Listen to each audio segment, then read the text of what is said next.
هتكلم معاكم يعني ايه باك اند، ايه اللي بيحصل في الباك اند، وانت كباك اند ديفلوبر انت بتعمل ايه. عموما اي ويب سايت بيتكون من جزئين، جزء فرونت اند وجزء باك اند. الفرونت اند وده اسم تاني اسمه الكلاينت سايد، وده اي حاجه انت بتشوفها قدامك في الويب سايت من صور او كلام او انيميشنز او غيره. الجزء الثاني وهو جزء الباك اند، وده بنسميه السيرفر سايد، وده كل ما يحدث وراء الكواليس، حاجات مش بتبقى واضحه قدام عينك. خلينا عشان نميز الفرق بين الفرونت اند والباك اند هنتكلم عن مثال بسيط. عندك مثلا لما بتدخل على موقع، بتزور موقع من خلال البراوزر بتاعك، هنمثله مثلا كانك رحت مطعم. من اول لما بتدخل المطعم وبتقعد فبينزل لك المنيو، فبتبدا تشوف المنيو، فبيظهر قدامك مجموعه من الصور والديسكريبشن للحاجات المتوفره في قلب المطعم ده، فبتبدا تشوف انت عايز ايه وبتطلب الاوردر بتاعك. لحد كده ده دور الفرونت اند، او الحاجه اللي انت شايفها قدام عينك ده الفرونت اند. اما بالنسبه للجزء الثاني، مجرد ما الاوردر بتاعك بيدخل المطبخ، الستاف الطباخين جوه فبيبداوا يشوفوا انت طلبت ايه او اوردر ايه، ويبداوا يشوفوا المكونات اللي هم محتاجينها عشان يبداوا يجهزوا لك الطبق ده. وبعد ما بيجهزوا لك الطبق بيبدا الطبق تاني يرجع وينزل قدامك. الجزء اللي انت ما شفتهوش اللي هو الاستاف الطباخين اللي جهزوا الطبق في الخلفيه ده او ما ظهرش قدامك، ده جزء الباك اند في الموقع. تاني حاجه اتكلم معاكم فيها ايه اللي بيحصل في الباك اند. الباك اند عباره عن مجموعه من السيرفرز والداتابيسز. السيرفرز بيتحكم في الريكوست اللي جاي له وينفذ عليه مجموعه من العمليات على حسب كل ريكوست محتاج ايه. اما بالنسبه للداتابيز فهي بتنظم وتجمع الداتا بتاعتك وتخزنها في جداول. خلينا عشان نبدا نوضح دور الباك اند اكتر هنتكلم عن مثال اغلبنا عشناه.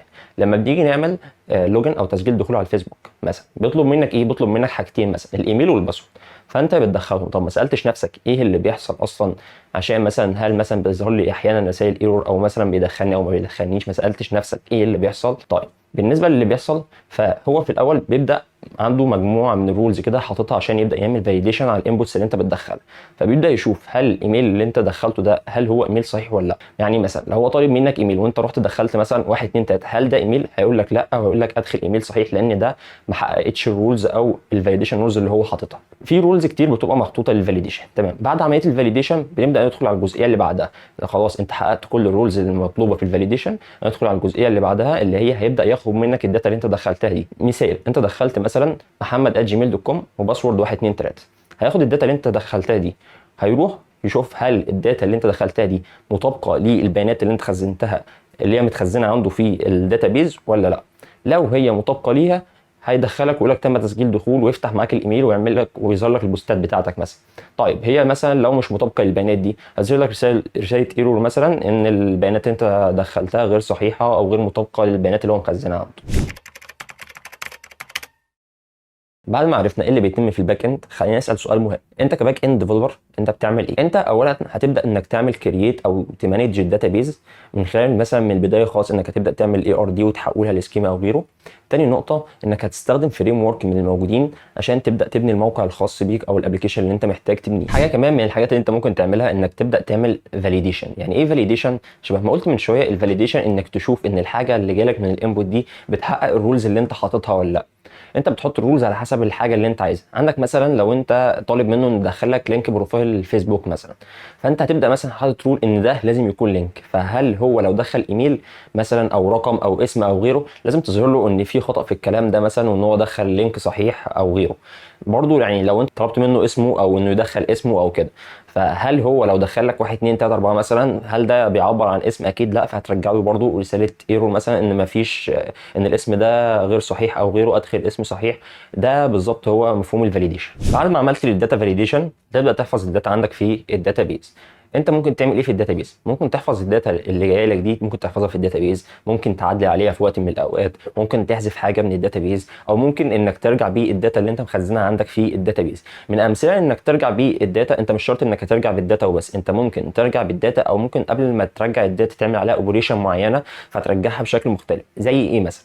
انت احيانا بتيجي تعمل ريجستر على الفيسبوك، فانت يعني بيطلب منك فيرست نيم لاست نيم مثلا، فانت بتدخله ازاي؟ مثلا لما بتدخل على البروفايل بتلاقي مثلا انت لو دخلت له قبل كده فيرست نيم محمد، لاست نيم احمد، ازاي لما بتدخل على البروفايل بتلاقي اسمك محمد احمد؟ ده بالظبط اللي بيتم في الباك اند، من خلال انه يعني بيرجع الداتا بالستايل المعين اللي هو محتاج يرجعها بيه. مثال اخر برضو انك مثلا لو انت مثلا مخزن عندك تاريخ في الداتابيز، فانت برضو تقدر ترجع التاريخ ده باكتر من شكل واكتر من صيغه. تقدر ترجع السنه بس، تقدر ترجع الشهر، اليوم، تقدر ترجع اليوم كحروف او غيره من اشكال الداتا المختلفه. هكمل معاكم عن التولز اللي بيحتاجها الباك اند ديفلوبر، وهي بتنقسم لثلاث اقسام. اول حاجه معانا هي الداتابيز، ودي بنستخدمها عشان نخزن فيها البيانات ونسترجعها وقت ما نحتاجها تاني. من اشهر الداتابيز مانجمنت سيستم ماي اس كيو ال، اوراكل، دي بي 2. تاني حاجه بنستخدمها معانا هي البروجرامنج لانجوج، واول حاجه بنحتاج نتعلمها في البروجرامنج لانجوج الاس كيو ال عشان نقدر نتعامل مع البيانات اللي احنا خزناها. وتاني حاجه بنحتاج نتعلمها في البروجرامنج لانجوج لغه زي مثلا البي اتش بي، البايثون، الجافا سكريبت، علشان نقدر نتعامل او نسهل التواصل ما بين السيرفر والداتابيز بتاعتنا. وعشان تتقن اللغات ديت لازم هتتعلم حاجه او حاجتين معانا. اول حاجه هي الداتا ستراكشر والالجوريزم، لان الداتا ستراكشر والالجوريزم بيأثروا بطريقه فعاله على البرفورمانس بتاع الابلكيشن بتاعك. يعني مثلا لو كان عندك كميه بيانات كبيره، فانت هتحتاج ان انت تمانج الموضوع ده علشان ما ياثرش على البرفورمانس بتاع الابلكيشن بتاعك، وبرضك هتوفر في الريسورسز بتاع السيرفر بتاعك. وتاني نقطه معانا هي الديزاين باترن.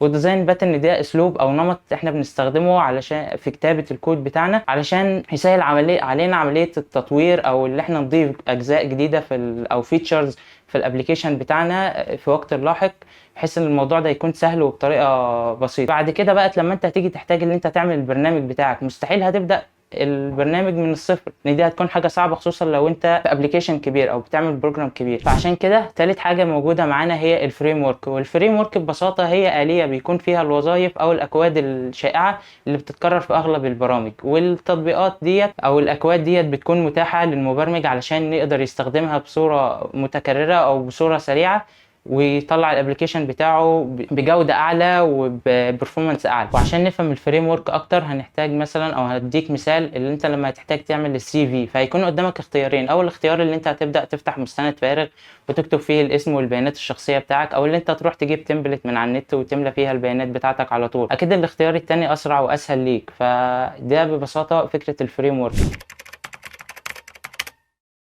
هكمل معاكم عن شويه احصائيات كده عن البي اتش بي. وهو اول حاجه معانا هو 77% من اللايف ويب سايتس على مستوى العالم شغاله بالبي اتش بي، و22% من افضل 10000 موقع برضك بيستخدموا البي اتش بي. وعندنا المواقع، كل المواقع اللي معموله بالورد بريس فهي برضك شغاله بالبي اتش بي، ودي بتمثل حوالي 40% من الويب سايتس على مستوى العالم. وبعد كده بقى لارافيل واخده حوالي 74000 ستار على جيت هاب.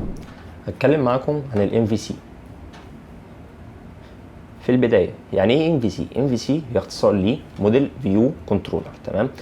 الام في سي عباره عن اركتكتشرال ديزاين باترن، بيفصل الابلكيشن بتاعك لثلاث حاجات اساسيه وهما الموديل والفيو كنترولر. زي ما قلنا الام في اختصار لموديل، في فيو، اند سي هي اختصار لكنترولر. هنبدا نتكلم عن كل كومبوننت فيهم واحده واحده. هنبدا الاول نتكلم عن الكنترولر. الكنترولر هو الكومبوننت يعني شغاله زي وسيط ما بين الموديل والفيو، وبتعمل اتصال ما بين الموديل والفيو. هي زي شورت المول بالظبط. بيعمل ايه؟ بيعمل حاجات كتير، من ضمنهم مثلا ان هو بياخد ال HTTP ريكوست من البراوزر. تاني حاجه ممكن يعملها ان هو يجيب الداتا المناسبه اللي هو محتاجها من الموديل. تالت حاجه ممكن يعمل فاليديشن، زي ما عرفنا يعني ايه فاليديشن. رابع حاجه ممكن يعملها ان هو يسند ريسبونس باك لليوزر تاني. بعد كده نتكلم عن الموديل. الموديل هو عباره عن يا اما تيبل داتابيز واحد او ريكورد واحد من التيبل ده. عندنا مثلا زي مثال ايه، لو عندك موديل اسمه كومباني، فهو مربوط بتيبل اسمه كومبانيز. فلو انا اقدر من خلال الموديل ده ان انا ارجع مجموعه من الشركات، او ان انا اقدر ارجع شركه واحده. تالت حاجه نتكلم عنها اللي هي الفيو. الفيو فهو عباره عن تمبلت يا اما بتعرض فيه الداتا، او زي مثلا ممكن يكون فورم باخد منها الداتا. طيب التمبلت دي بتبقى مبنيه بايه؟ ب HTML CSS وجافا سكريبت وغيره من الفريم وركس. خلينا من خلال الصوره اللي واضحه قدامنا دي نقدر برضو نشرح اكتر يعني ايه MVC. طيب زي ما احنا شايفين كده، احنا عندنا هنا ده الاند يوزر. تمام. الاند يوزر من خلال البراوزر بتاعه بيبعت HTTP ريكوست بيروح للكنترولر. بعد كده الكنترولر بيعمل حاجتين، يا اما بيروح يعمل رايت داتا انتو موديل. يعني ايه رايت داتا انتو موديل؟ يعني هيخزن الداتا دي في قلب الداتابيز، او ممكن يعمل حاجه تانية ان هو محتاج يجيب داتا من الداتابيز فهيعمل بول للداتا دي من الموديل، فالموديل هيرجع بالداتا دي للكنترولر. بعد ما الداتا بترجع للكنترولر، ايه اللي بيحصل بعد كده؟ الكنترولر بيبعت الداتا دي للفيو، بيتم رندرتها في قلب صفحه مثلا HTML او غيره. بعد ما صفحه الفيو تجهز، الكنترولر بيرجعها تاني للاند يوزر فبتتعرض قدامه على البراوزر. خلينا نبص على السلايد دي عشان نفهم اكتر دور كل حاجه في الام في سي. من البدايه الاند يوزر بيبعت ريكوست، الريكوست ده بيروح للكنترولر. الكنترولر هيعمل ايه؟ الكنترولر ده بيهندل الريكوست فلو، يعني بيقول للريكوست هو جاي منين وهيعمل ايه بالظبط او هيروح فين. تاني حاجه ان هو نيفر هاندل اللوجيك داتا، لان ملوش اي علاقه باللوجيك بتاع الداتا خالص. طيب مين اللي له علاقه باللوجيك بتاع الداتا؟ هو الموديل. الموديل هو اللي بيعمل اللوجيك بتاع الداتا، اي حاجه ليها علاقه بالداتا وفيها لوجيك الموديل هو اللي بيهندلها. تاني حاجه الموديل بيعملها ان هو بيعمل انتراكت ويز داتابيز، هو اللي بيتعامل مع الداتابيز. كل موديل بيبقى مربوط بتيبل، هو اللي بيتعامل مع الداتابيز، بيقدر يجيب منها داتا او يحط فيها داتا او غيره. بعد ما الداتا بتجهز من الموديل، الموديل بيرجعها للكنترولر. الكنترولر بدوره هيقوم مرجع الداتا دي يوديها للفيو. طيب الفيو بيعمل ايه؟ بياخد الداتا اللي جايه من الكنترولر دي وبيهندلها عشان يبدا يعرضها عنده او يرندرها في صفحه HTML او غيره. تاني حاجه محتاجين نوضحها في الفيو ان هو دايناميكلي ريندرد. يعني ايه؟ بترندر لوحده الداتا اللي بترجع له بيتم رندرتها في قلب صفحه فيو. بعد ما صفحه الفيو بتجهز بترجع تاني للكنترولر، والكنترولر بدوره بيرجعها كريسبونس للاند يوزر. عشان نوضح السلايدز اللي فاتت دي اكتر هنتكلم عن مثال مهم جدا جدا نقدر نفهم منه الكلام اللي فات ده. في البدايه انا عندي هنا الاند يوزر، تمام، اللي هو اليوزر اللي بيستخدم البراوزر او كده، تمام. هو محتاج مثلا ان هو يعرض لسته او تيبل بالستودنتس اللي موجودين اللي انا مخزنهم عندي، تمام. فهو ايه اللي هيحصل؟ هيبعت ريكوست، تمام. الريكوست ده بيروح للكنترولر. الكنترولر بدوره هينادي على الموديل يقول له ان هو عايز الستودنتس كلهم اللي متخزنين، تمام. فالموديل هيترجم الكلام ده لكويري مثلا، وليكن زي ما احنا شايفين كده سيلكت اول فروم ستودنتس، فده هيروح يجيب كل الستودنتس اللي متخزنين عندي في الداتابيز. بعد ما الموديل بيرجع الداتا بيرجعها تاني للكنترولر، تمام. اف سكسس، لو الكلام ده تم بنجاح، ايه اللي هيحصل؟ الكنترولر هيروح يعمل ديسبلاي دوت ستودنت. يعني ايه ديسبلاي دوت ستودنت؟ هيروح ينادي على الفيو ويبصلها للستودنتس دي. طيب الداتا كده هتروح للفيو. الفيو دي عباره عن صفحه HTML سواء كانت تيبل او لسته، هتبدا ترندر الداتا اللي راجعه دي وتظهرها على هيئه تيبل او على هيئه لسته. بعد ما تم رندرتها الفيو بيرجعها تاني للكنترولر، تمام. فالكنترولر خلاص بيرجعها كريسبونس للاند يوزر. طيب لو الكنترولر طلب من الموديل ان يجيب كل الستودنتس وما لقاش ان متخزن عندي ستودنتس في الداتابيز، هيعمل ايه؟ المفروض مثلا ان احنا نعمل هنا مثلا else if لو حصل مثلا ايرور او اي حاجه او ما رجعش داتا. ايه اللي هيحصل؟ بدل ما كنت بوديه على ان هو يعرض تيبل بالستودنتس اللي متخزنين عندي، لا انا هوديه ان هو يعرض مثلا صفحه ايرور 404 او يظهر له رساله مثلا ان مفيش ستودنتس متخزنين عندي في الداتابيز. هتكلم معاكم عن الكلاينت سيرفر موديل، وده بينظم العلاقه ما بين الكلاينت والسيرفر. وده بيكون عن طريق اللي انت ككلاينت سواء كنت شغال بموبايل او PC او لابتوب، تبعت الريكوست بتاعك عن طريق النتورك باستخدام مثلا HTTP request او HTTPS. فالريكوست بتاعك بيروح للسيرفر، السيرفر بقى بيروح بيشوف هل اللي انت طالبه ده موجود معاه ولا هيروح يجيبه من الداتابيز، وهيكون الريكوست بتاعك وهيقوم باعتهولك تاني على هيئة ريسبونس. وبعد كده معانا هناخد الموضوع ده بشيء من التفصيل شوية. اللي انت عندك هنا مثلا البراوزر هتكتب URL بتاعك زي مثلا interviewbit.com، فهو هيروح مفيش حاجة اسمها interviewbit.com، فهو شغال بالاي بي، او علشان يروح للسيرفر بتاعك فهو عايز الاي بي بتاعه، لكن انت بعت له URL فهو هيروح لحاجه اسمها DNS سيرفر، ودي DNS سيرفر ديت مخزنه مثلا كل URL بالاي بي المناظر ليه. فهو بعد ما هتروح للDNS سيرفر هيرجع لك بالريسبونس بتاعك بالاي بي الخاص بالURL اللي انت كتبته. وبعد ما هيكون معاك الاي بي فانت هتروح بقى للسيرفر بتاعك هتقول له انا عاوز مثلا الهوم بيج بتاع الURL ده، فبعدها هو هيقوم عامل لك الريسبونس بتاعك، والبراوزر بتاعك هيرندر الريسبونس بتاعك على الشاشه معاك. وهنتكلم معاكم برضك عن الداتابيز، وفي شويه مصطلحات كده خاصه بالداتابيز. اول حاجه معانا اللي هي الداتا ديت. ايه هي الداتا؟ هي اي ارقام او تكست او اي معلومات احنا بنقدر نخزنها علشان نعمل عليها بروسيس بالكمبيوتر بتاعنا او في الداتابيز.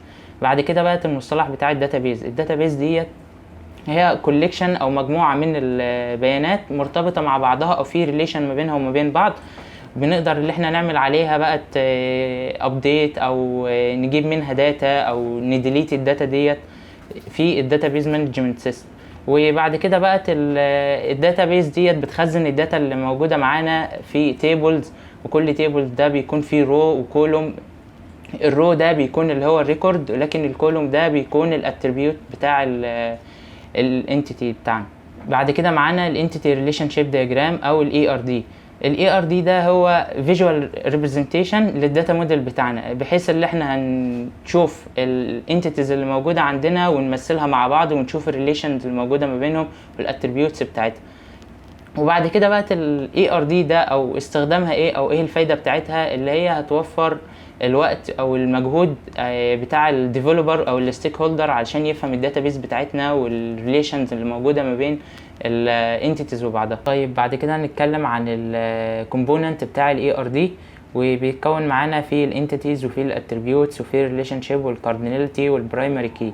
عندنا اول حاجه مثلا زي الانتيتيز زي الستودنت او البوك، وبعد كده الاتريبيوتس او اللي هي الصفات بتاعتهم او البيانات اللي موجوده عنهم، زي مثلا الاي دي زي الكورس اللي الستودنت بياخده، الستودنت نمبر، الير ليفل، والنيم واللاست نيم والايميل وكل الكلام ده. فهي هتتعامل معانا كانها اتريبيوتس. وبعد كده الريليشن شيب ديت اللي هو العلاقه ما بين الانتيتيز وبعضها. يعني مثلا في العلاقة ما بين البوكس والستودنت اللي هو الطالب بيستعير كتاب. بعد كده الكارديناليتي او دي حاجة كده بتوصف الكمية ما بين كل انتيتيز والتاني عن طريق الريليشن شيب. يعني مثلا كل ستودنت هل متاح ليه اللي هو يستعير كتاب واحد ولا اكتر من كتاب، وهل الكتاب ممكن يستعير او يستعيره ستودنت واحد ولا اكتر من ستودنت. فديت حاجة اللي اسمها الكارديناليتي. وبعد كده البرايمري كي او البرايمري كي ده حاجه مميزه او رقم مستحيل هيتكرر للانتيتي الواحد، زي مثلا الستودنت اي دي. حاجه مثلا زي الاي دي ده هتكون مميزه. حاجه البرايمري كي ده عامل زي الرقم القومي كده، الرقم القومي مستحيل يكون واحد ليه او شخصين ليهم نفس الرقم القومي. وبس كده، شكرا.